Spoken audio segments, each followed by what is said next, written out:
మామగారు ఇదిగో మీకు ఇస్తాను 50,000 రూపాయలు. ఏంటో ఇది తిరిగి నోటి చేరండి బాగా. సో ఇప్పుడు సడన్ గా ఏ వీడియోస్ అని అనుకోవద్దు, ఇవి కొన్ని సిచ్యువేషన్స్ వల్ల నాకు ఎందుకు ఈ రోజు చెప్పాలని అనిపించింది. సో జనరల్ గా ఏంటంటే చాలా మంది మనీని ఆ రోజు ఎంత వాల్యూ ఉంది, ఇప్పుడు ఎంత వాల్యూ ఉంది ఇలా చూడరు. సో అది ఏ టైంలో అయినా సరే అది ₹1,00,000 2,00,000 అదే వాల్యూతో చూస్తూ ఉంటారు. ఆ 70s లో అయినా అలాగే చూస్తారు, 90s లో అయినా అలాగే చూస్తారు. కానీ మీకు ఒకటి చెప్తున్నాను వినండి. సో మనకి చాలా టైం పీరియడ్స్ అంటే ఎప్పుడెప్పుడు పెళ్లి అయిన వాళ్ళు ఉంటారు. సో ఇప్పటికీ ఒక్కొక్క మాట అనేసి వేయచ్చు, లేక అప్పుడెప్పుడైతే తీసుకొచ్చేవాళ్ళు ₹1,00,000 తీసుకొచ్చేవాళ్ళు ఒక ₹2,00,000 అని చెప్పాను. బట్ అది తీసుకొచ్చే టైం పీరియడ్ అనేది మనకి చాలా ఇంపార్టెంట్ అనమాట.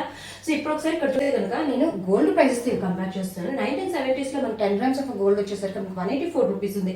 90s లో అయితే కనుక 3,200 ఉంది. 2000 అయితే కనుక 4,400 ఉంది. ఇప్పుడు ప్రెసెంట్ ఎంత ఉంది మనకి దాదాపుగా ₹92,954 ఉంది. సో అంటే ఈ ప్రైజెస్ కంపేర్ చేసుకుంటే దాని వాల్యూ అనేది మనకి ఇప్పుడు అర్థమవుతుంది.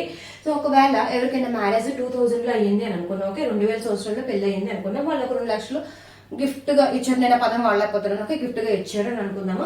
ఆ గిఫ్ట్ గా ఇచ్చినప్పుడు అప్పుడు ఏంటో చూద్దాం అనమాట. ఓకే సో అంటే దాదాపు చూడండి 4,400 10 గ్రాముల బంగారము ఇప్పుడు ప్రెసెంట్ 4,400 ఎంతకి ఈక్వల్ ఆల్మోస్ట్ ₹92,950. ఓకే నేను రౌండ్ ఫిగర్ వేసేసుకున్నాను ఇక్కడ. సో అది అప్పుడు వాళ్ళు ఎంత అమౌంట్ ఇచ్చారు కట్టమో ఒక 2 lakhs ఇచ్చారు కదా. సో నేను ఇక్కడ ఈ 2 lakhs తో కంపేర్ చేసుకుంటున్నాను అనమాట.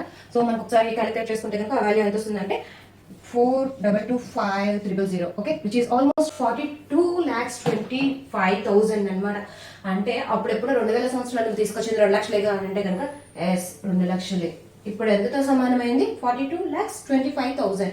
సో గోల్డ్ మీద పెట్టలేదు కాబట్టి అది 42 lakhs అవ్వలేదు. ఒక మనిషి మీద పెట్టాను కాబట్టి అది 2 lakhs ఉంది. అలాగే ప్యూర్ ఫైనాన్షియల్ మేనేజ్మెంట్ స్టూడెంట్.